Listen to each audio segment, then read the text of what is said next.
I was cruising around on one of my favorite teacher websites, Teacher Connect, and I saw that they had this document, a back to school document, your guide to back to school, part 1, the classroom. And it involved looking at classroom setups and thinking about how you might set up your class. So I checked out the document and I started reflecting, and I thought, you know what? We've got some really awesome classroom setups here at Lafayette High School. So we're gonna go check those out. In this episode, we're gonna talk about classroom arrangements and teacher spaces. I have 5 principles that I want you to look at as we look at these classroom arrangements and teacher spaces. 1 is organization, 2, comfort, 3, instructional support, 4, personality, and 5, flexibility. We'll look at how the teachers maximize those areas of their classroom. You're going to notice that each classroom is set up different ways to enhance these criteria, and some have natural benefits and some really are at a disadvantage when they set up. Now, in the comments below, all you students, I want you to describe the most interesting class that you have ever been in, not necessarily here at Lafayette. It can be in elementary school or middle school, but let's go check these classrooms out and get after it. All right, guys, check this doorway out. This is Miss Lambert's class. Look at the entryway here. She's got stuff all around her door. Upon entering your class, what goes through your mind? Folks, this is French class, and this teacher knows what she's doing. Back when I first started my teaching career, I had to substitute teach for about 2 years before I got my first gig. And as a substitute teacher, I could almost tell as soon as I walked into the room what kind of day I was going to have. If I walked into the class that was well decked out and organized, just like Miss Lambert's room, I know those traits are going to carry over to the classroom as well. Now let's look at these desk arrangements. The teacher has been very intentional. There's a lot of conversation in Miss Lambert's class, and this arrangement puts that goal in action. The floor plan here supports the instructional goals and it's organized. There are 32 desks here, but the teacher can easily move around the room. It just absolutely feels spacious. Now, let me show you something about these desks. These desks have an opening in the middle for books. This doesn't work well for us here in high school, as you're going to see a little bit later. So you'll notice Miss Lambert has zip tied the desks together, so it operates as a single unit. This is like a table here. So the students are in groups of 4, labeled. They got a little help sheet there for conversational French. They have little paddles here, whiteboard paddles, so they can hold up answers in class with markers available. This room is very well apportioned, so well organized. Everything is in its place and where it's supposed to be. And you can look around the room and it just communicates the content of the class. You know this is a French classroom. You know you're going to be doing a lot of things in this class. This class has a lot of activity in it, and the kids are speaking French all day in class. Check out the organization of this. Folks, Miss Lambert is so proud of this. Now, you know, having these 3-ring binders might seem old school, but as someone who did that myself, I know it is so easy to make tweaks and changes to your lesson plans when you got everything right there in front of you, and you can just manipulate it. You can add notes to it very simply. So this is our French classroom, Miss Lambert. I know she's very proud of her class, and rightly so. She has taken ownership of her space. It's flexible, it reveals her personality, it's organized, it supports the instructional goals of the lesson every single day. So this is the kind of thing you need to think about when you're setting up your classroom. How do you want your setup to support your instructional goals, reflect you, support you in your organization, and be flexible so you can move it around as well? So what is your first impression upon walking into this room? This is Miss Schwab. You've seen her in an earlier interview that we had. Miss Schwab, her science class in her classroom puts the fun in functional.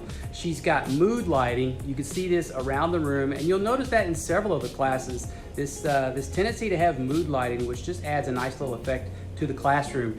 And you can see that she's got these colorful little puff balls just seemingly floating in the air like pastel seeds from a cottonwood tree.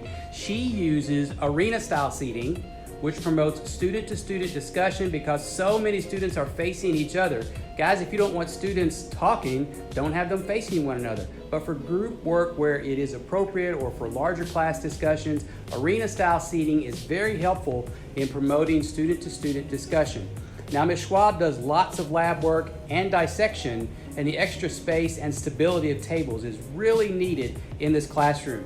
Notice the whiteboard at the front of the room, how well laid out this whiteboard is. Everything in the same place every time. Agendas, goals, due dates, announcements, everything is all very simply laid out. She has this nice little communicator here for her cell phone, what is going on with the cell phones at that moment in class, and this little arrow just slides and she can easily move it. So that's a nice little hack there for your communicating your expectations for your cell phone. And what I really like is this bulletin board here of Ms. Schwab's very easy classroom expectations. Respect everyone, work hard, try your best, come to class prepared, follow directions, stay in seats, those kinds of things. Very simple rules that the teacher can communicate very easily. And not only does this remind the students, it reminds the teacher. So it's very easy to have these right in front of yourself and to communicate those to students, what your expectations are. There is useful information all around the room. Notice the skeleton. She's communicating her personality here, very much so. She teaches anatomy and biology. It's just a very fun classroom, a very fun class as well. Ms. Schwab already has her lab set up. Even though this is Monday, a holiday, she is ready to go. She had it set up over the weekend, and just easy to follow instructions all the way around the class. She's got a sideboard over here with the week ahead, so you can scan ahead. That was from last week, but I'm sure she will update it here very soon. Easy place for students to turn in their papers and to keep track of handouts that she's going to hand out. She has a little area over here where she pre-plans her photocopies that she's going to need. Now, the only drawback to this setup, and Ms. Schwab can verify this, is a little bit limited in flexibility. And for those of you that use tables, you may find that that's going to be the case. First of all, there's this island right here in the middle of the front of the room that is not movable. It is stuck. So there's a whole lot of real estate in this classroom that's being taken up by this island. The testing setup is a bit of a challenge because you got students sitting right next to one another, groups of students sitting right next to one another at tables.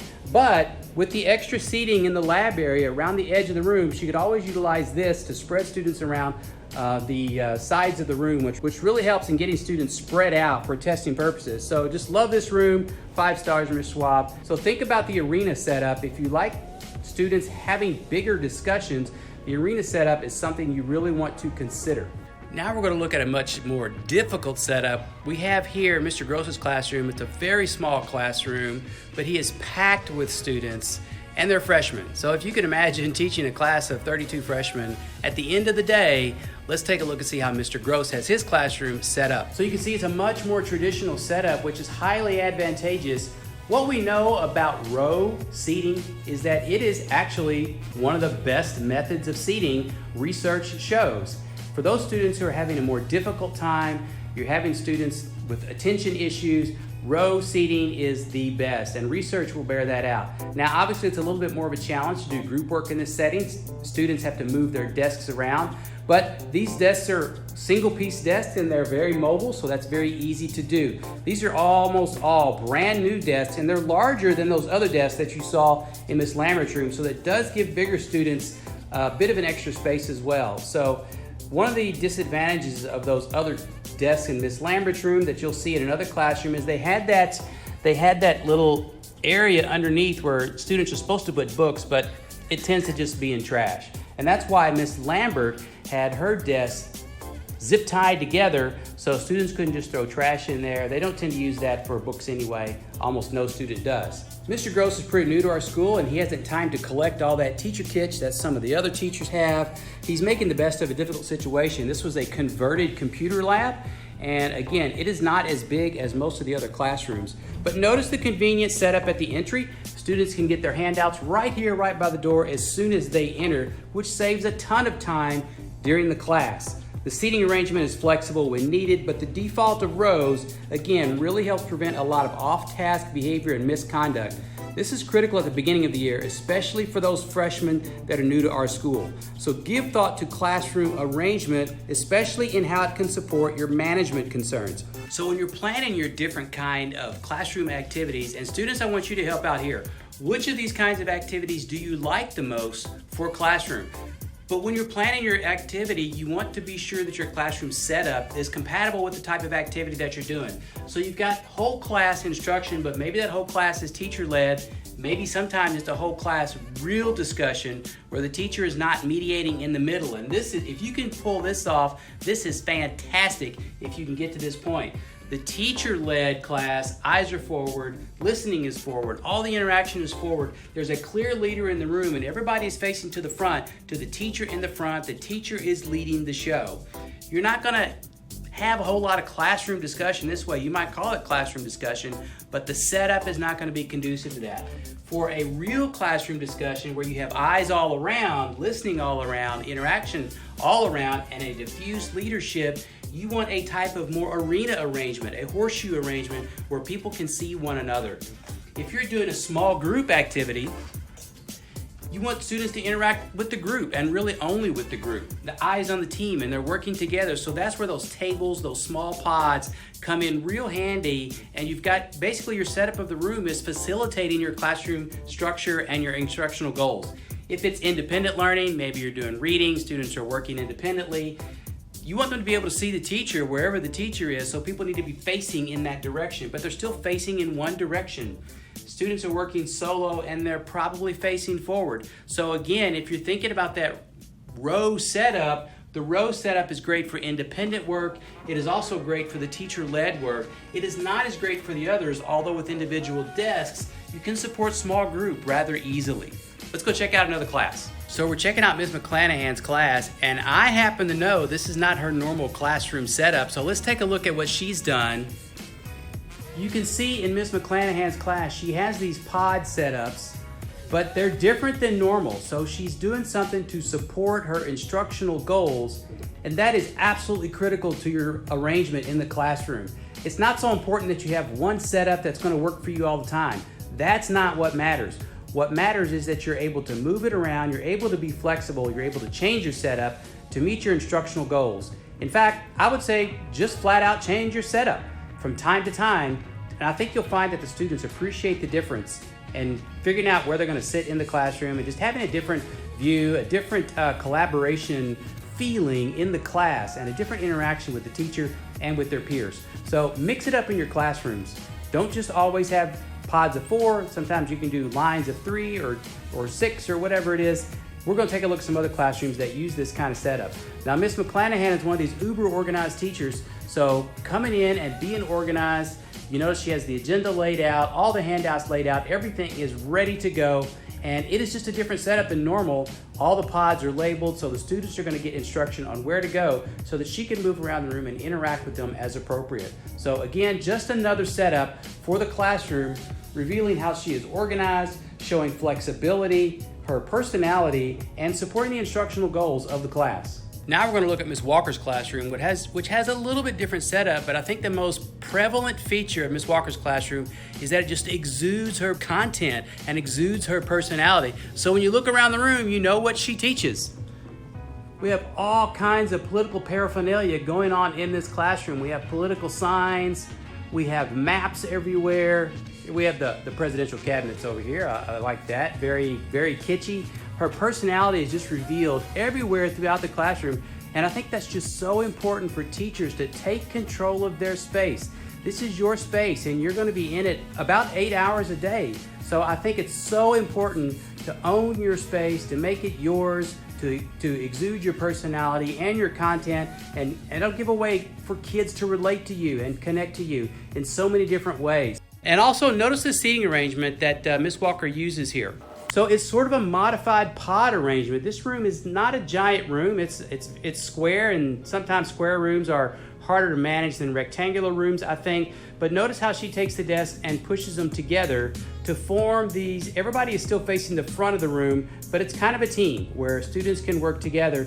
You'll notice again, these are the openings that I was telling you about, and notice that they're all facing forward, because students tend to just put trash in them. I don't know why there's a trash can in the room, but students just tend to put trash in these. But having these set up in this way, the teacher can still move around the room, the students are still facing forward, and they can do group work all at once. So this is a highly adaptable arrangement that many of our teachers use here in this school. but just so much going on in this classroom visually that I think it's exciting and stimulating for the kids in terms of the content. And I would encourage teachers to do that to their classrooms as well. This is absolutely not a traditional classroom space. As you can see, this almost is a living room. And that's the way our creative writing teacher, Miss Prather, has set it up to be. There's not rows, there's not pods, there's not stadium seating. It's almost like a restaurant or like a little cafeteria that you might see. You might see something similar to this at a Starbucks, which is kind of what Miss Prather is going for. Take a closer look. You can see how Miss Prather has it set up. It's just very homey and very comfortable with seating areas for students to sit and dialogue. And that's what it's all about. Students are going to be crafting their creative writing. They're going to be reviewing it with one another, reading it to one another, or just reading silently, drafting their work. These are all the kinds of things that are going to take place here in this creative writing lab that Miss Prather has created. And it has such a homey feel to it that you just don't want to leave. You're just so comfortable. It's with the carpet on the floor, it's sound deadening, which just I think adds to promoting reflection. And I know that's very difficult to do in a lot of classroom settings, but Miss Prather makes it work. And so just having a classroom setting like this, very different than your normal traditional class, where again, reflection is being promoted, studio work is being promoted, students are interacting with one another in very, very, very more intimate settings. And I think that's the kind of setup and interaction that you're going to see going on in this type of class. So if that's the kind of interaction that you want in your class, think of a totally unique and different arrangement that you could set up for your class. All right, folks, I hope you enjoyed our tour of the classrooms, some of the classrooms here at Lafayette High School. And again, I just want you to think about those key principles when you're setting up your classroom. How can you emphasize the organization in your classroom? Make your movements and space flexible so it can be used for very different purposes. Make it comfortable for you and your students. Have it show your personality, and do all these things to support your instructional objectives. And I know it sounds a little bit corny, but help out the channel. Hit that subscribe button, leave a comment down below. Students, think of a classroom that you have ever been in your life. Elementary, middle school, whatever it is, describe that classroom, the one that you have the best memory of, and just think about what works in a classroom, teachers. Thanks for stopping in, and again, I hope you enjoyed the video.